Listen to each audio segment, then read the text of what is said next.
Leizerowitz Corner, up for sale. The Manchester United pending takeover. If Qatar indeed buys the All-Stars club, is it a turning point for European and global soccer? I-24 News Global Sports Correspondent Joey Leizerowitz here in studio with us. So what's the latest, Joey? Where do we stand? Right. So on Friday night was the deadline for interested parties to put their third and final bid for Manchester United to purchase the club. And there's three outcomes that seem could possibly happen right now. One is a full sale to either Sheikh Jassim of Qatar or Jim Ratcliffe, the British billionaire.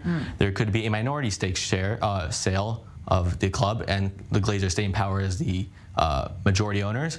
There is a U.S. investment group who have proposed this. And the third option is that the Glazers look at the option, say, we don't want to sell, and they say. Nope. Now, obviously, that's a bit probably not going to happen because it would cause kind of a revolt of Manchester United supporters who want the sale to go through.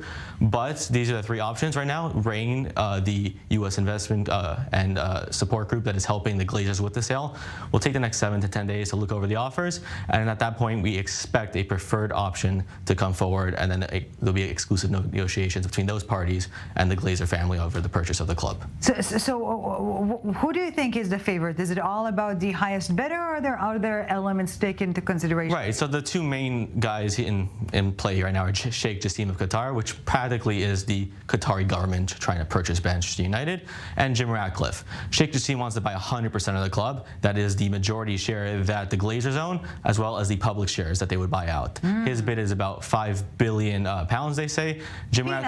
Peanuts, of course. It would be a record sale. And Jim Ratcliffe also about £5 billion, but he only wants to buy a majority share of the club and not the public share. So he wants to buy about 69% of the club. He's also offered the Glazers the option of him buying the majority share, but they stay on as minority owners, which could be appealing to two of the Glazers. There's 6 siblings who are involved in the ownership. Avram and Joel are the two main in charge of United right now. They don't seem very interested in selling the club. They're doing it more out of the public support for the sale. So it could be a very enticing option for them to stay as part of Manchester United, but not fully selling the club, while still trying to give at least some semblance of a full sale and appease Manchester United supporters. Yeah, staying in the picture. But, you know, Qatar obviously also owns Paris Saint-Germain.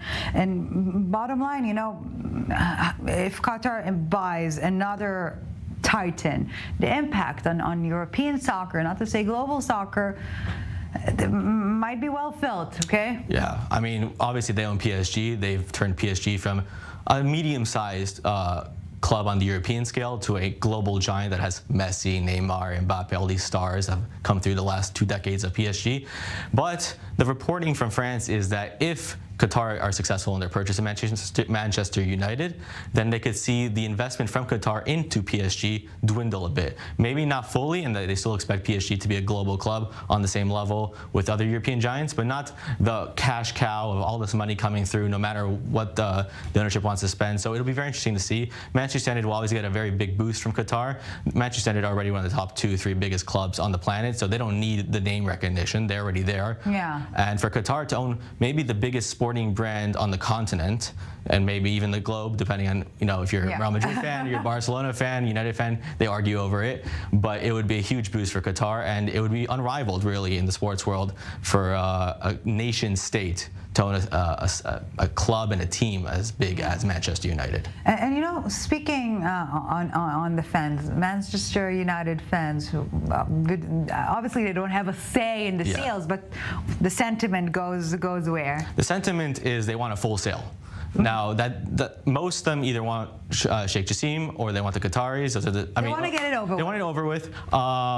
It seems online the supporters for Sheikh Jassim, he said publicly in a statement that he wants to invest to buy 100% of the club. There won't be any debt involved, which is a huge problem with the Glazers right now. They've put the club about £1 billion in debt. And Jim Ratcliffe, on the other hand, said there would be some debt, although he said it wouldn't be put on the club, it would be put on his own company. So right now, I think the preferred, maybe 60-40 between United fans is Qatar over Ratcliffe, but it's very interesting to see because they all want a full sale. It'll be interesting to see what the reaction is, especially if it's not a full sale, because if it's not a full sale, you can expect protests, you can expect people maybe not turning up to the ground. Oh, wow. So it'll be interesting to see. It's happened in the past, and it'll be an interesting 7 to 10 days as the season ends here in the Premier League. And Joey, before we let you go, you know, as an avid sports fan, dealing with money and not sports, Quite a bummer, no? I mean, it is. Unfortunately, that's the business these days. But when it could be such a huge impact on the sports world, we got to keep an eye on it. Yeah, we do. And this is exactly what you'll be doing for us, Leizerowitz at 24 News. Global sports correspondent, thank you so very much for this. Now,